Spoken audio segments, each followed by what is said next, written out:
శుద్ధి చేసుకోవాలి. ఒకరొకరు 3 గంటలు చేస్తుంటే వెళ్ళిపోతుంటారు, దాన్ని మర్చిపోయింటారు మన రాత్రికి.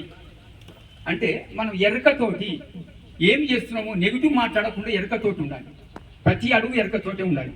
ప్రాపంచిక పని చేస్తూ ఎరకతోటే ఉండాలి. జాబ్ చేస్తున్నాం ఎరకతోటే ఉండాలి. మన ఆత్మ అదే మనం ధ్యానం చేస్తున్నామంటే అది ఫస్ట్ అది పాటించాలి. ఎవరిమైనా కూడా మన గురువుగారు ఫస్ట్ మన ఇంట్లో అదే చెప్పారు.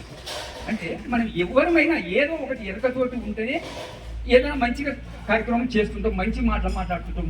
నెగిటివ్ మాట అనేది రావద్దు ధ్యానం చేసినాక. నెగిటివ్ మాట మాట్లాడాక మనం ధ్యానం చేసి వేస్ట్. మనం ఎప్పుడు పాజిటివ్ ఉండాలి. అది రాకుండా మనం ఆనందంగా ఉండాలి.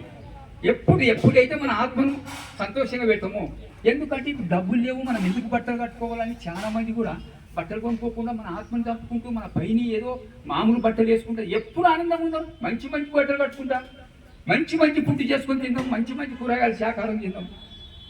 ఉందా దాంట్లో ఎప్పుడు ఆనందంగా ఉండాలి. అప్పుడు మన ఆత్మ సంతోషపడుతుంటుంది.